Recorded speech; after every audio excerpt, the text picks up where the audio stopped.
What are the major security concerns in artificial intelligence today? When I think about small and medium companies or enterprises, I always think about building things that are practical, affordable, and scalable. We're still focusing on learning how to manage and stabilize assistants. I really like how you articulated all of the different pillars that are important to take care of AI security.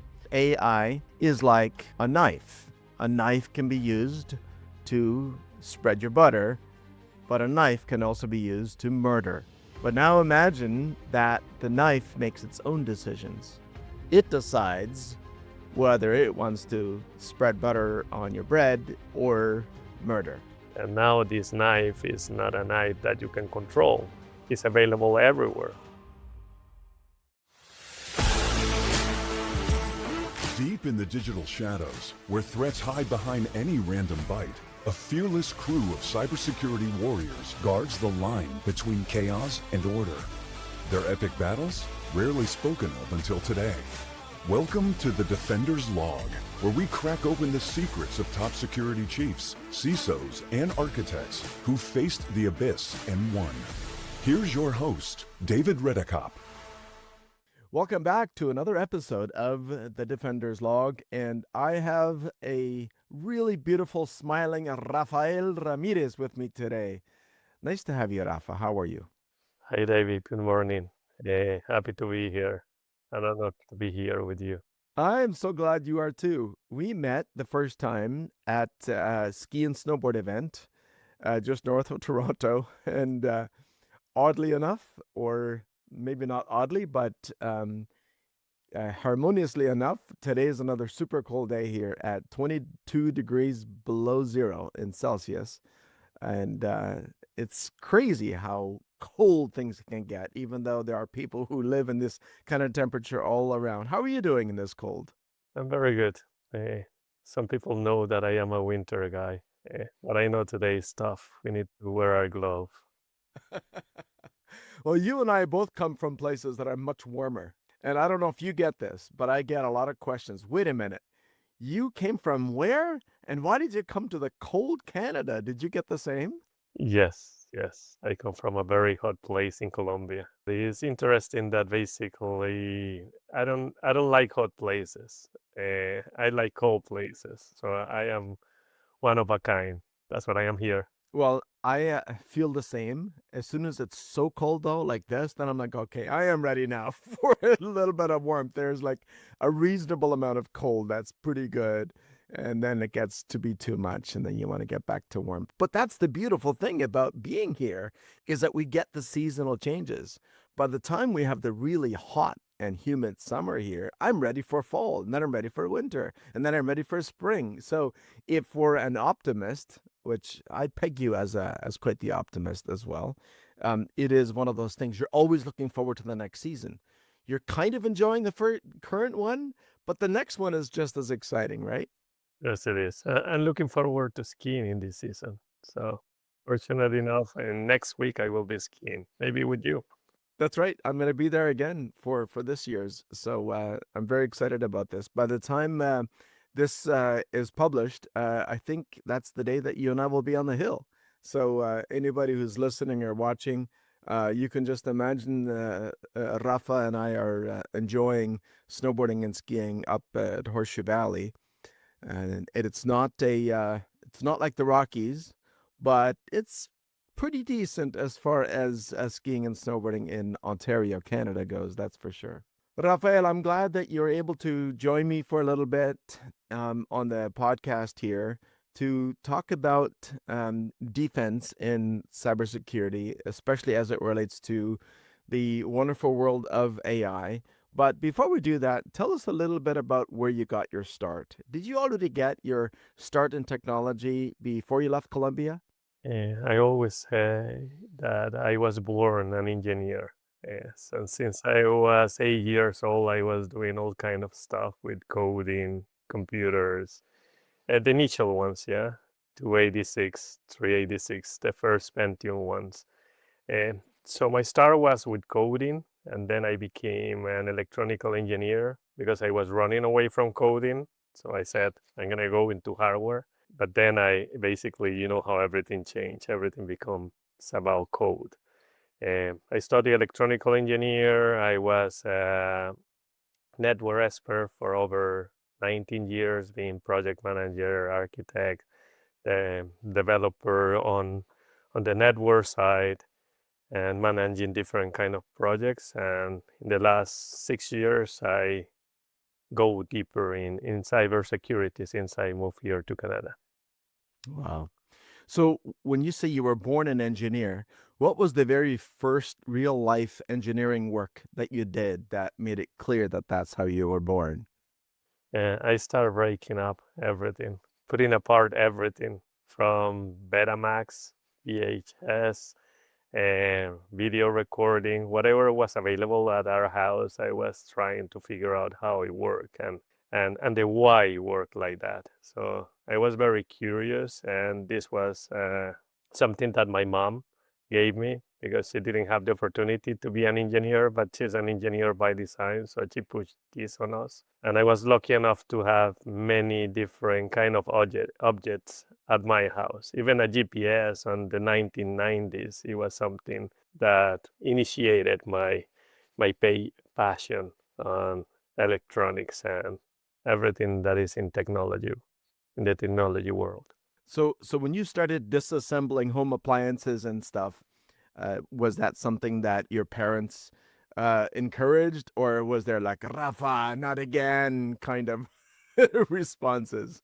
They encourage it. My mom was up everything about building and understanding how electrical things work. So since early stages, I remember having a scientific calculator and start coding on it. HP calculators then came when I was at school. So it was something they encouraged me. I think I never broke something that it was completely broke or that it was like essential to get grounded or something like that.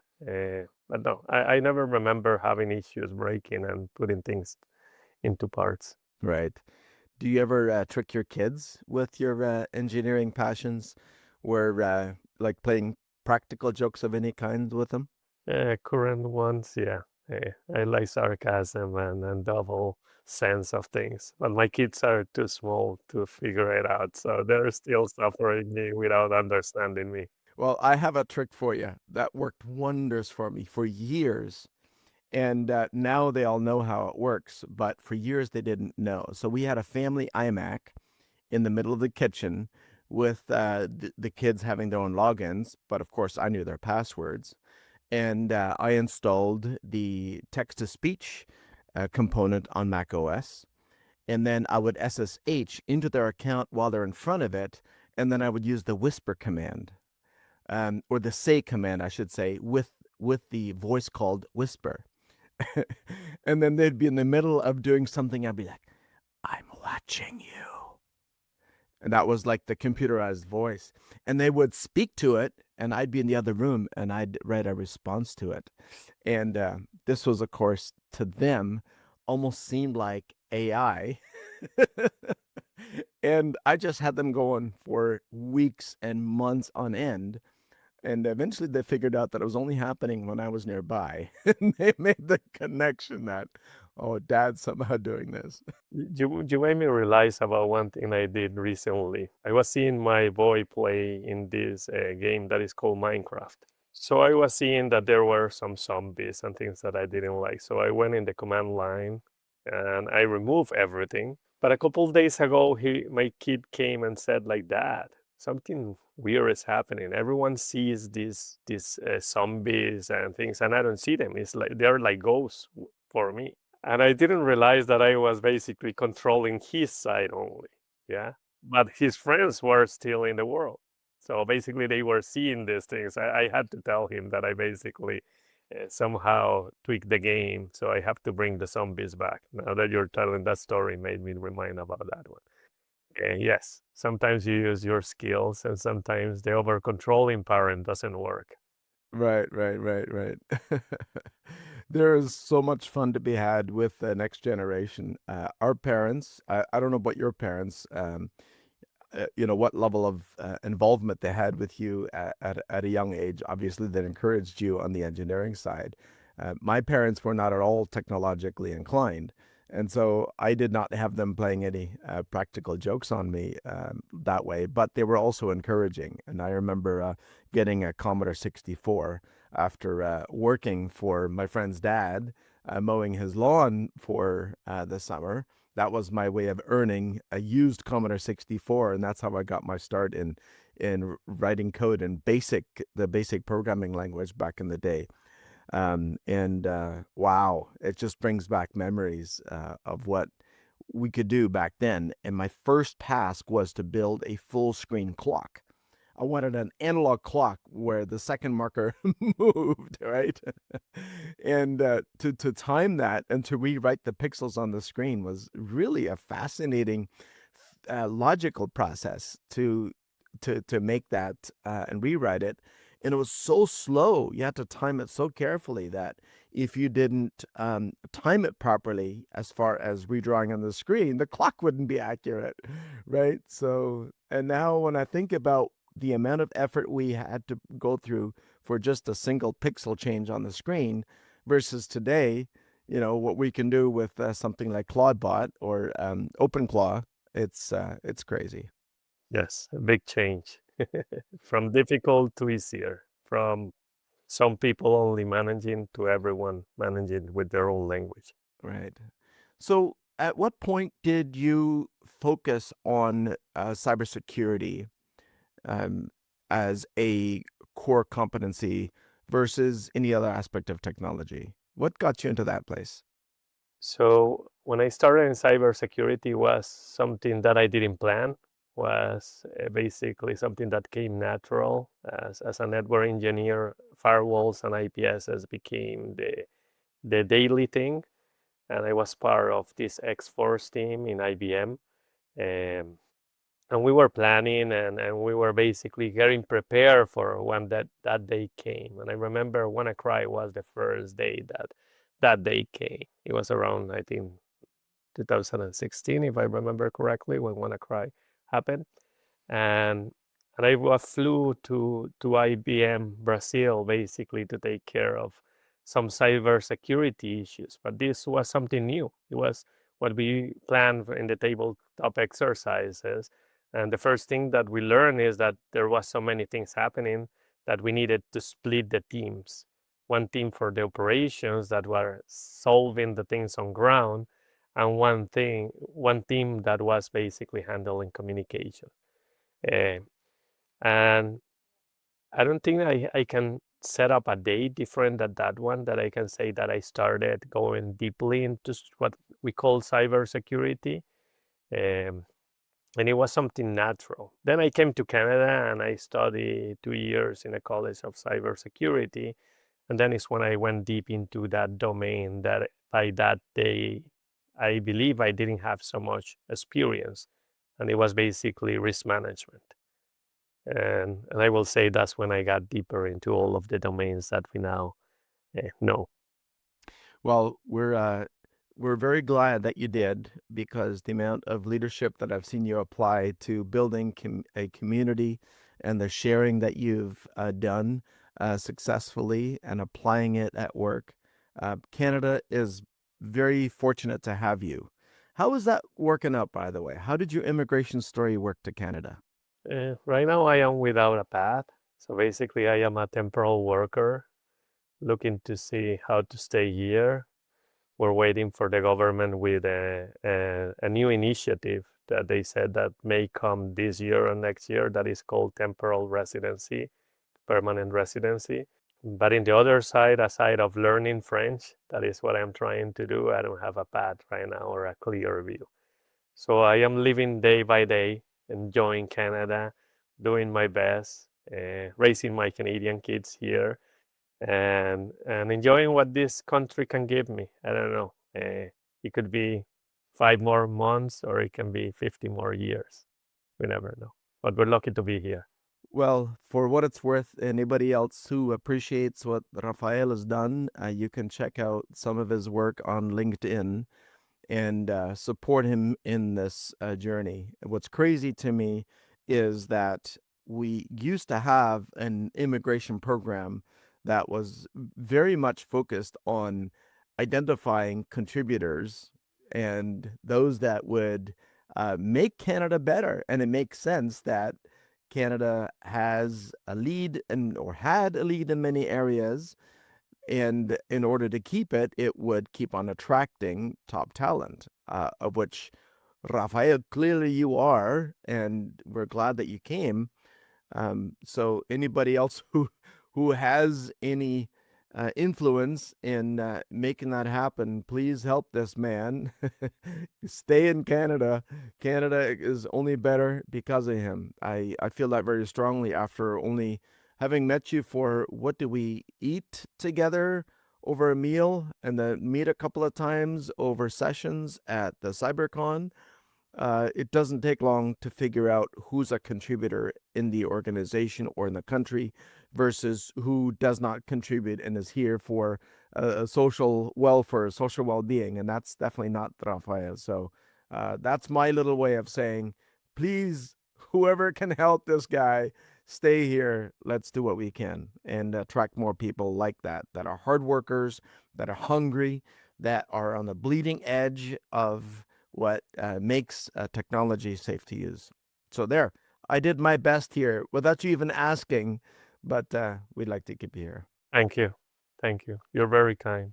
And your children, have they been to your home country to visit? Yes, they have been. We don't go too much because, we have some security issues in our country currently. But yes, they have been there and they enjoy going to the farm and picking their own coffee. Oh, wow. That's awesome. What security concerns would you have if you went back to stay, or if you were to not have your visa renewed here? What security concerns would you have going back? My country is going to a very big change. There is criminality on the rising. So I will say what you have heard in the news that happens in Venezuela, Colombia, and our countries currently, where not everyone has the opportunity to generate an income, and sometimes they take other paths in life. So it's a security issue for many people. And in case of my kids, they have been raised here, so they will be in disadvantage because they don't have that layer where they can protect themselves. So we will have to basically build it for them. But we're hoping and we're very positive and doing everything to stay here in Canada to keep them secure. Very good. Yeah, that I definitely do understand. And hopefully it all works out. Keep us posted for sure. Rafael, let's talk about AI and security in AI. Let's start with the big picture. What are, in your mind, the major security concerns in artificial intelligence today, as far as small and medium enterprises and even the enterprise itself is concerned? When I think about small and medium companies or enterprises, as you mentioned it, I always think about building things that are practical, affordable, and scalable. Yeah, that's where I start, because we're seeing that basically these companies do not have the same amount of money or even people or talent to invest in this area. We would love to have them focus on this, but their business is another kind of business. So that's the first thing that I see. I normally focus on 7 main things that I like to tackle with the small and medium companies. That is, the first one is the governance. You need to build a level of governance that basically support your business. It's not a governance that is all fits, like that fits everyone. Normally, governance is very specific to the industry and what is how you are generating money, because you need to take care of those critical assets.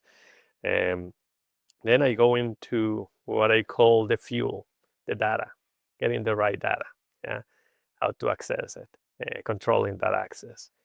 One of the terms, and is the third one that I use, is hygiene. Yeah, we need to maintain a really good hygiene, call it MFA, patching, maintaining system up to date. Then we have what we are all using, and right now we're using SaaS applications to record this. We use third parties, and third parties have become one of the critical paths for hackers to get into systems and to get information. Then it comes again into what we're seeing in threat detection. We need to get a threat detection that is aligned with what is happening in the market. So I will call it AI threat detection, because you cannot fight AI without AI, unfortunately. We would love to, but you need to keep the level to match that. And then it comes into your people. Yeah, when I always said that the foundation and a company, and I don't like the PPT that has been always used. I like more the TTT, that is technology, trust, and talent. Yeah, build on that. And for that to build, you need a good awareness and training for your talent. And at the end of everything is prepare for when that day comes, the incident response. Yeah, being ready, because as we humans get prepared for when we get sick, is the same for a corporation.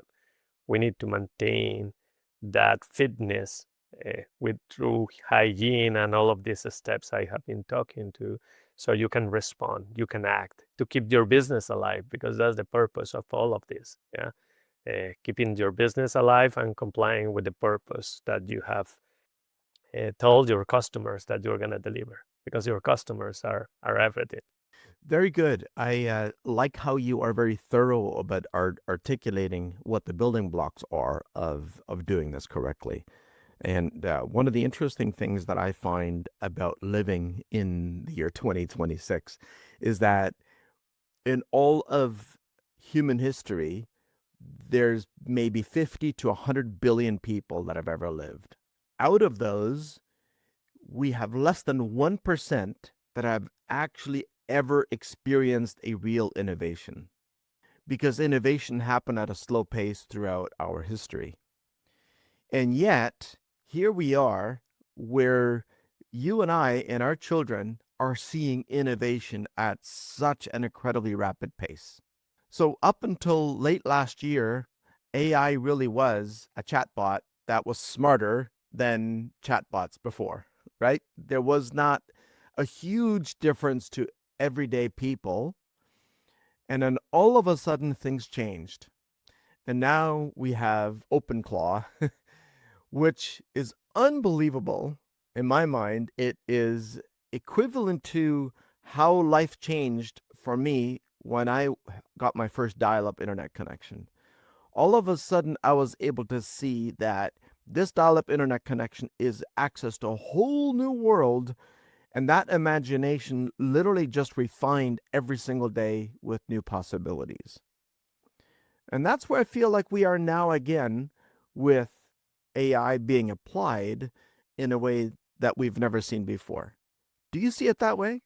Yes, it's moving fast.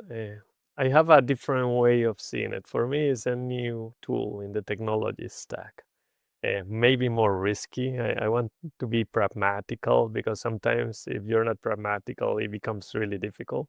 But I am with you. It's moving fast. It's bringing capabilities faster that we can consume it. And I think that's where the risk and the challenge is, because keeping up with that in both sides, applying it and defending from it is a real challenge.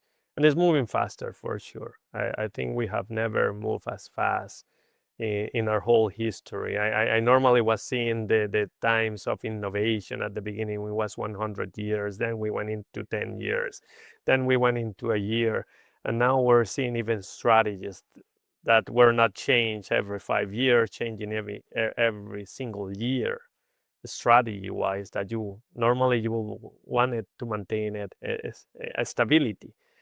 So it's very challenging for the executive, the leaders, and everyone that is in the market, because as long as you're applying something new is coming, and you need to start thinking on how to pivot into that, if it's needed or not needed. So it's becoming a challenge for, I think, everyone in the market, because it's moving really fast, and we're all feeling that we're catching up. Right. One of the catching up components that really had me thinking this weekend a lot was the fact that we have enterprises that are very cautious and careful to adopt AI in a way where it isn't going to wreck their business. And on the other extreme, we have startups that are basically using automation and the likes of OpenClaw with skills that can be created in a matter of minutes and an entire new agents that can be set up in a matter of hours. And so before you know it, you've got a little startup company with a single human that can operate many bots that can basically compete with an organization of 30, 40, 50 people that took 10 years to build in the traditional sense. And now all of a sudden, a single human can compete with an organization that would be unthinkable even 2 years ago that could happen. Is there a way where we're going to see a major reset because of that rapid innovation at the small scale? Or are we stepping into a landmine of security troubles and it's kind of like a lot of hype for something that's just going to disappear? It depends how you use the tooling. In case like we're talking about Gen AI and these new models, I will say it depends where you're putting those to work. So if you're putting it in sandboxes and evolving it as and learn about it, I don't see big risk because you have it you have it inside control environments. Where I see big issues is this tendency of we can screw it up and it doesn't matter. So we're seeing big companies launch very big applications. I'm not going to say names, we already know them, one of the big four cloud providers. And we have seen them launch applications that are basically not ready for the public. And I think that tendency is what is making things riskier. Yeah, when we talk about code vibing, I love code vibing. There's nothing wrong about it. But where do you use that code? How do you curate it after you get it out of these systems? Yeah. And I was reading recently one of a toy in China that basically is a toy that you give to your children and you as a parent maintain control. And everything about this toy, even if it was working amazing and working correctly, it was exposed to the world. Why? Because it was done by byte coding. So I will say is the how you apply it. Yeah, there is a lot of things, and it's the same. Like a knife can do very good things in a kitchen if it's used by a chef in the right environment, but it can do a lot of harm if it's used outside of that environment for other purposes. So it's the same with AI. It's moving faster for sure, and it's riskier than any other tool we had in the past. But it depends on that governance and how you implement it. I don't like personally where the market is going, that they are trying all the products with their clients, not worrying about what is coming. They just throw it out and then, okay, we will figure it out and we will solve it. So it becomes more a game of PR, public relationships than even technology sometimes. Right. Yeah, and when technology advances so much faster than public policy or the laws can update or humans can catch up, we're creating a delta that's much larger than it's ever been before between those that have domain expertise and AI deployment expertise that will continue to push the envelope. And you have those of us that are defenders that are going to say, wait a minute, we need to do this safely. Here's a sandbox where you can play this, plan this out first. Let's execute it. Let's make sure we go through the various maturation stages before this goes into production. And I can see that kind of tension happening between those that just want to get things done because they're aware of what the capabilities are, and those of us that are like, well, just a minute. There are some guardrails that have been purposefully removed that we now have to purposefully put back in order to make sure that it does what we want it to do and not anymore. And that tension, I feel it already. It's happening already today because you have executives that are hearing the exciting stories about what's possible that are not engineer first, And those are the ones that are like having expectations that are not realistic. But I do believe that that overall trend towards more technology, more automation should, in the end, be a net benefit for human flourishing. Is that what you think as well? Oh yes, it's a new tool that is making us advance 10 times, 100% faster that we have ever advanced in all of my life. Like right now, you can see that you can buy knowledge free or for a few cents, and that have never happened. But that also put in a new layer of pressure in us, the humans. Yeah, because now we are the accountables. For now, that can change, and we can talk about that in the future. But as this is maturing, is making humans more accountable than anywhere, like any time in history. And that's where the wise layer that I call it needs to use this knowledge to build new ways of working. It's challenging, yes, because we have been working for uh, since the computer came out. We have been working with deterministic systems, and this is a non-deterministic system that is scaling, and some people do not understand that. To develop marketing is good because you don't need to maintain it consistently. You may need just the idea, the creativity, but when you are getting it into a critical process, that's another animal. What I call it, it's a different animal that you have to work it with. You have to be worked carefully, and you cannot rush it. And unfortunately, as everyone wants to infuse everything with AI, it's being rushed in every single area. Uh, for me, innovation comes from small changes, but AI have changed the mind, uh, making people think that they can scale things faster than they should. And that's where the risk lies. Yeah, that's a very good point. Having a deterministic approach versus a probabilistic approach, the only way that a probabilistic approach can actually scale is for it to rely on a deterministic foundation.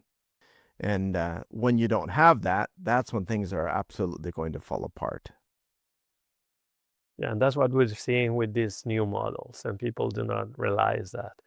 Uh, in the last Over the last 8 years since Watson in IBM, I have been working with these non-deterministic systems, and stabilizing them is really hard, and making them work in functions that needs to be where you need to be accountable for every single step.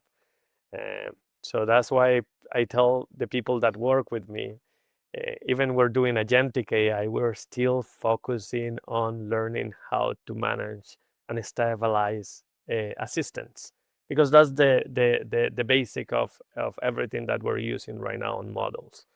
Uh, Currently, I can say we're using about 7 different models to run my current function in my current work. So it's scaling fast, but sometimes we need to stop and think what is really adding value, because there is a lot of hype and we have been thrown a lot of tools. Now is the time to think what really adds value to what we're running, and set those foundations as we go forward. It's challenging because it keeps moving faster at the front, and developing something at a corporate level needs a lot of patience, and as you said, like putting guardrails and then putting the right stuff into the systems is not an easy task right now. I really like how you articulated all of the different pillars that are important to take care of AI security. And where does zero trust networking fit into your model there? Zero trust is a little bit hard of defining it. Yeah, some people may say it's a framework. I don't agree with that. I will say it's a mindset that you have to infuse into everything that you do. Is more of that risk mindset when you think what could go wrong. It's the same thing. The zero trust on what could go wrong So for me, it's a mindset that goes into every single pillar. Yeah, if we're talking about, let's say, the last one I talk about, incident response. Yeah, zero trust can be something like, okay, let's not trust the plans that we have digital and we're going to print it.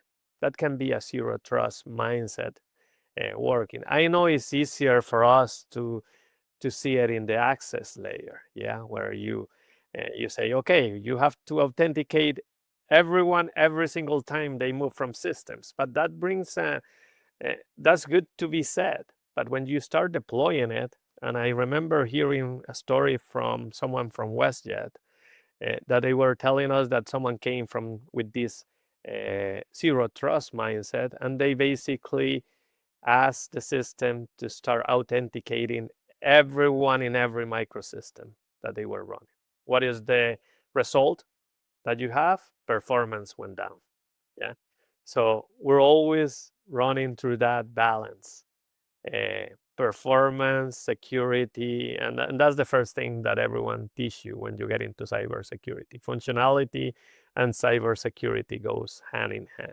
And it goes the same for zero trust. So for me, it's a mindset that you have to apply to everything that you're doing. There is a phrase that basically never trust, always verify. That's what I tell. I teach my kids. But you can apply it to everything. Yeah, if you're running phishing campaigns, you can use zero trust basically to infuse these campaigns. If you are running the layer of threat detection with AI, you cannot trust blindly the systems, yeah, because if not, you will get a lot of false positive, and you will move into something that is not the area that you want to be in, a control area. So zero trust is a mindset for me that you have to infuse into every single day of your work. Absolutely. Yeah, I agree with you 100%. The zero trust networking aspect is a particular area of focus for us. And just to give you a quick better background on what I felt was of particular protective power in launching my first instance of an OpenClaw agent was to constrain its outbound internet access to only the resources of the skills that I have given it, so that it can never have a runaway function that or a skill that it installs itself, or I don't know where the next iteration is going to go. I'm excited about what it can do, but I'm going to apply zero trust networking around it as a way of applying guardrails to say, well, there's no way it can reach out to Dropbox to ever exfiltrate data, or Google Drive. It has no need to do that. I give it access to its own email account. I give it access to its own resources of the newsletter that it's, building and so forth, but it's very constrained. And so but I agree with you that it's the mindset that's important. How we apply it is in different context, uses different tools. But from the networking side, that's one aspect that basically limits what network connections it can make. So I don't know where we're going to end up in the long term with all of the interconnectedness, but it seems to be a very important layer of constraint, because if we're concerned in the future of any runaway AI processes, then that's going to be one aspect that humans can always control. It will not be able to do anything without access to the internet. So as long as you control what it can do online, then you have an aspect that, is retained inside of the human control. Yeah, I agree with you. And you have to control both sides, what is going out and also what is going inside. Yeah, what is writing in your host file, if it's able to install new applications. So putting those guardrails at the network layer, it has to be always thought about the outside and the inside. But to your point, some of these systems are not going to be able to work without internet. And we're seeing that. So even that kind of restrictions become impossible. So you have to go more granular. Right. Yeah, speaking of the host file that you just mentioned, there was an interesting story just last week of a antivirus software company where the attackers had actually disabled itself from updating by basically creating a host file entry that would have resolved to itself, and so therefore it couldn't update itself, right? That's particularly nasty. I mean, zero trust DNS or don't talk to strangers prevents a modified host file from being usable to reach out to a destination that DNS didn't resolve to. But directly, it doesn't resolve the issue of it being a 127.0.0.1 entry. And so I thought, wow, that's interesting. And in the process, I tried to see what would happen by me making modifications to the host file myself in a little lab. And I noticed that in Windows 11, the latest version, you can't even by default, even as an administrator, it's set to read only. So you can't even modify it. So clearly, Microsoft is already taking proactive steps to make it much more difficult for the host file to be abused in that sense. Yes, that's what is happening. Everyone knows where the things start happening in the past, so we're covering that. We're closing those doors. But normally, when one door closes, one open. Yeah, to your point on DNS, some people do not rely on DNS. They don't remember we're still relying on that layer, and that's where some of the hacks still happening. And now we have another new kind of DNS that is the ANS, basically, the agentic name systems, where we can use DNS kind of central repository to trust agents. So we haven't even solved the DNS issue, moving to a second version or a more secure one. And now we have a new layer of constraints and risk. Yeah, now we have a DNS for agentic AI that is called ANS. So it keeps growing. The exposure that we have keeps growing, and it becomes very difficult to keep that control or those guardrails, even if Microsoft and the providers keep closing the doors. We keep finding open doors every single day. And you can see it in the market. Every single day you get a CVE or a new script that can do something. And now we have AI that is coming and figuring out vulnerabilities in a speed that we weren't able to do it before. Right. It's like it's the most aggressive double-edged sword that we have ever witnessed. While simultaneously being an incredibly powerful tool, it's also the most dangerous tool. I like the way Harari did his presentation at the World Economic Forum, the introduction on AI. And let me see if I can do it as well as he did it. But he basically said AI is like a knife. A knife can be used to spread your butter, but a knife can also be used to murder. Now, imagine that in the past, we were never worried about a knife being abused because it wasn't the knife that was the problem, because humans are the ones that run and control the knife. But now imagine that the knife makes its own decisions. It decides whether it wants to spread butter on your bread or murder.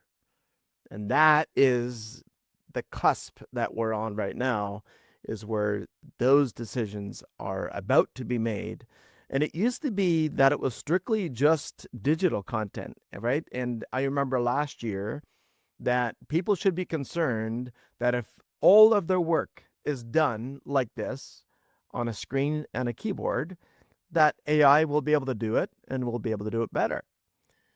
But that was constrained to just keyboard and digital content. But the moment that transitions over to beyond that, that's when things can get scary. Yeah, the double edge on AI is something that we're all seeing. And to your example that I was giving previously, you can use a knife in a kitchen that can be used for good, or you can use it in other environments. And that's what we're leading with. And now this knife is not a knife that you can control. It's available everywhere. We're seeing seamlessly deploying WhatsApp, and now people can access it with a voice call. They can access it from any device. They're connecting it to all of their data. They're basically yesterday I was reading some use cases of people just trying to go and connect it to some files released by the Department of Defense of US and scrapping information to find insights. So it can be used by anyone, and right now the cost is almost free on many of these tools. Still, we're still on that stage where we're still free. There's never free. We're the product, as people say in the market. If you're not getting charged, you're the product. And yes, we're giving these companies a lot of information, but that double sword is becoming something hard in the market, and that's what keeps people up at night, because we don't know how to secure these systems when they become public. When you have them in control inside, they're beautiful because they can fail and you can control the failure. But when this is facing things that is impacting your business, critical processes, or even serving your customers, and we have heard all of these histories from chatbots and many different instances connected to these models where they have gotten these companies in front of a judge, receiving fines or even getting this business out of the market. So it's a new tool set that is very risky as knives, and is the real challenge. And that's why we enjoy every single day solving this issue that we have created. Right. Well, one of the ways that I like to think about some of the newer developments that are happening is to use that analogy of the knife, is that if it's inside of a contained machine that has, security by design, we have new startups that are basically making it simpler for you to run an existing model locally, entirely internally, because the risk, of course, of any organization is if you start giving the public LLMs all of your data, is that even with a terms of service agreement that says they will not use your data with future training, but only for your own particular use, and you start to contribute and grow in the context window to make it more and more relevant and powerful, if you really want to make sure that that stays 100% locally within the organization, that is possible now. We saw what happened, the change in the industry that was made by DeepSeek. Whether we are comfortable with Chinese-made models or not, the fact that you can run it completely internally, that it never talks to the internet whatsoever, is a very compelling proposition, because then it can be truly free, other than your one-time CapEx to purchase the equipment that allows it to run fast enough for you. It can be running internally. And so I see this whole area being innovated out of necessity. And we know from history that necessity is the mother of all invention. And so maybe the future of having CPU and GPU constraints is not quite what we see it as, because in certain domains, the models, when they reach a certain level, there will be no more improvement necessary. There will be, once we've solved all of the cancers, what possible modification of retraining, a model of medical knowledge can be improved upon?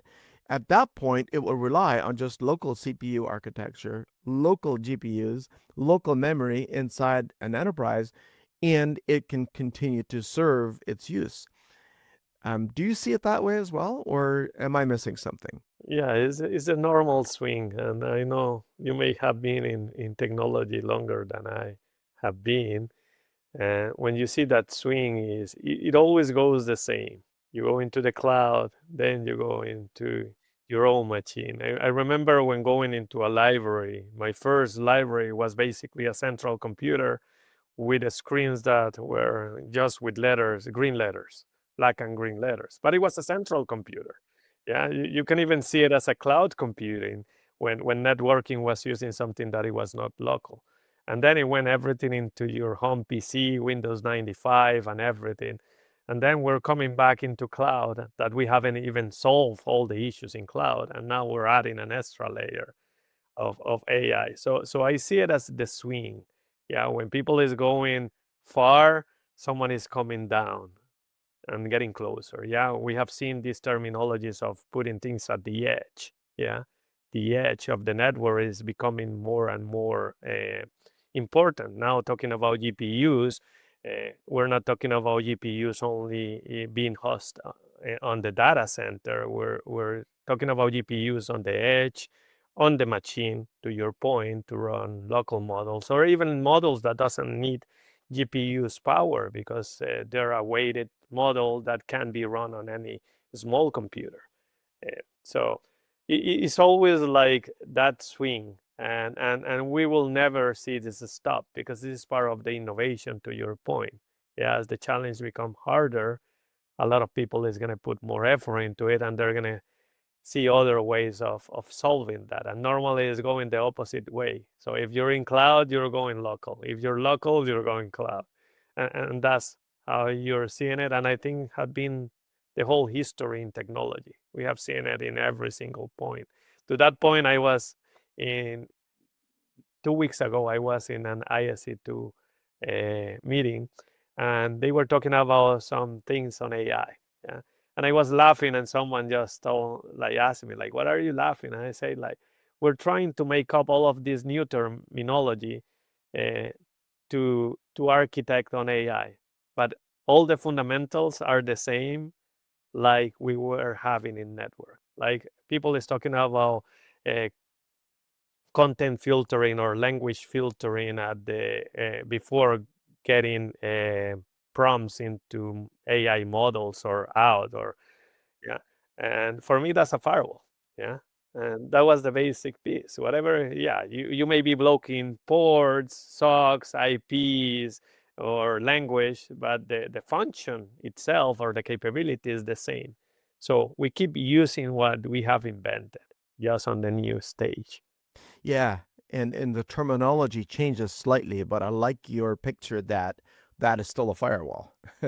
Even if the idea of a firewall is falling out of favor at the edge, it's still necessary. And in fact, I would argue it's more important today than ever because that's the point at which a decision can be made whether this connection, outbound or inbound, is necessary, right?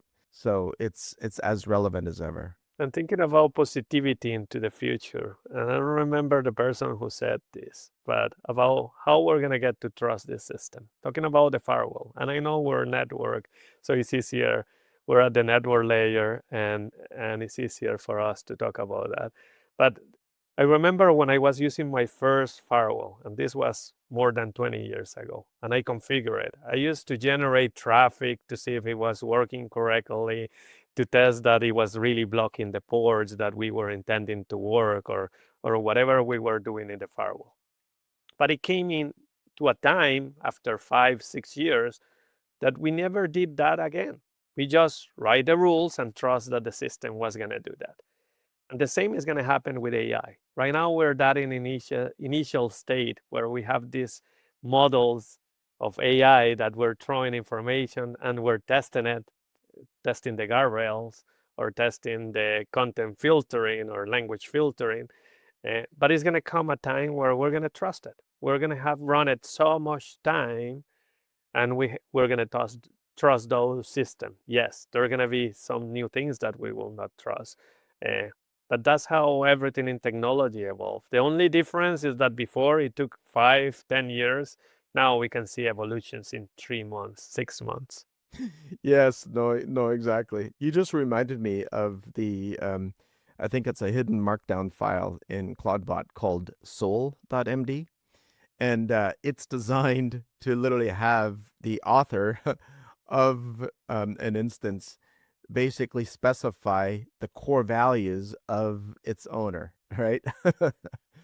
And I can imagine that being something that you really end up maturing. And once your soul.md is completely mature and complete, and you are confident that your AI is not ever outside those boundaries, and it does that over a sustained period of time, you're going to develop a sense of comfort and trust. Because let's face it, we build trust towards technology by seeing it perform exactly right over time.